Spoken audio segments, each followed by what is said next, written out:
There is a very strong history of knitting on the island, and at one point in Tudor times, 50% of everybody in the island knitted for a living, because it got to a point where there was too many people on the island to be self-sufficient in terms of food, so they had to earn money to buy in food.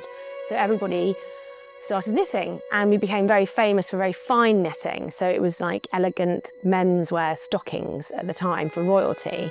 And then when the industrial knitting machines were invented, that died away, and so it became very local. So before it was like en masse, hand knitted, very high-end garments, and then with the Industrial Revolution it then became back again to very local, and that's where all these skills were then used to make garments for the family.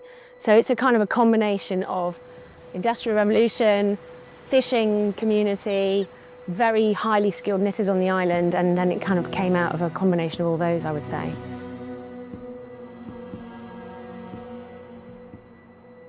As with any workwear item of clothing, it evolved out of the need for something that was very functional.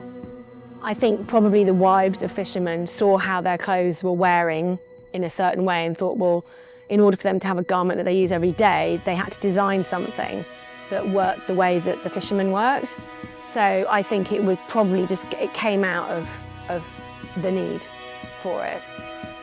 I mean, I think the other feeling to me about the Guernsey harks back to when it was first designed, because it's such a practical, functional garment. It automatically reminds me of how brutal this island can be, the weather conditions, the coastline, and how even in summer, at the end of the day, we'll put our Guernsey on at the end, you know, at the last few hours of the West Show, you'll see everyone's putting their Guernsey on when the sun's gone down, but also we'll all be wearing them in the depths of winter when, you know, those massive tides are coming in and the waves are crashing over the coastline. So to me, it also symbolises very much the weather that we live through on this island. I was taught by my grandmother when I was 8 years old, and basically I've been knitting ever since. I'm actually finishing the ribbing on the neck. I've already hand knitted the shoulders together and then knitted the neck gussets, and now I'm just hand knitting the rest of the neck up so that it's about just over an inch long, and then I cast off, and then that one sewing the ends, and then that one is finished. It's been fun over the years, it still is, yeah. To us, LeTricoteur has always been about, it's a community business. So we have the ladies linking the pieces in-house. We have our beautiful old vintage knitting machines knitting the pieces, but every week we have a van that goes around the island to all our hand knitters, who then knit the shoulders and the necks in their homes, and then our driver will go and collect them the following week. So to me it feels, it's outsourcing to a point, but it's only outsourcing within a few miles, and to me it feels very much like everybody is adding their own little bit into history. Mass-produced items don't have that emotional feel to them, in my opinion. On each one of ours we have a declaration where everybody writes down their name who worked on that particular garment, and we have people who recognise the hand knitters just from looking at the end work. It's like handwriting.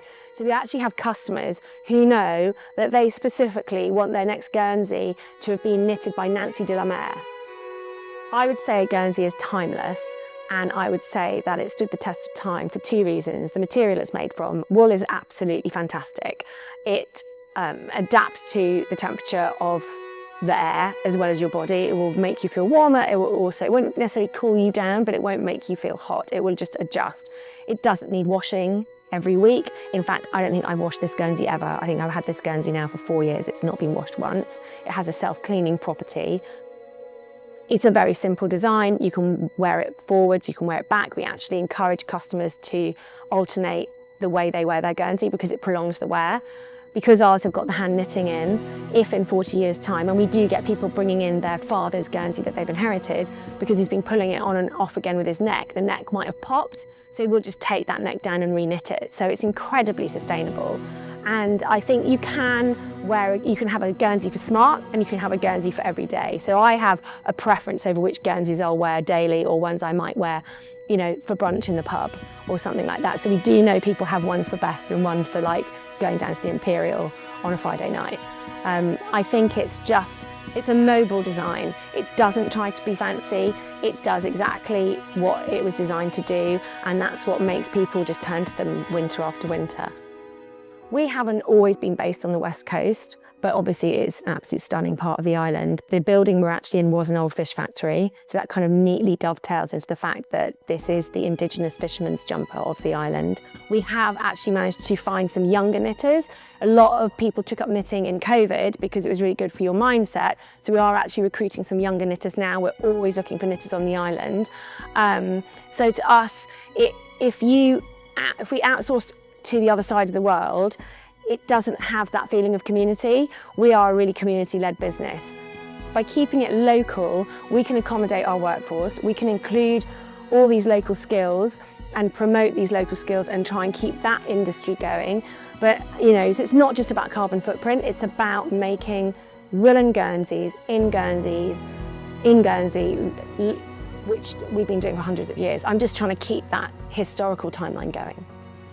We are growing. We may have to move at some point. I'd rather not, but I'm determined that if we do, we'll try and find somewhere where we are embedded into the west coast of Guernsey, because who doesn't want to just walk across the road, sit on the seawall and have your lunch break there? We have people who go swimming in their lunch hour and they just leave a little note going, "Gone swimming," and we just know that if we need them, we can just go and shout at them across the road. It's a beautiful place to work. It's a lovely commute. If you're commuting from the other side of the island where I live and you're commuting here, it's beautiful. You can't beat it.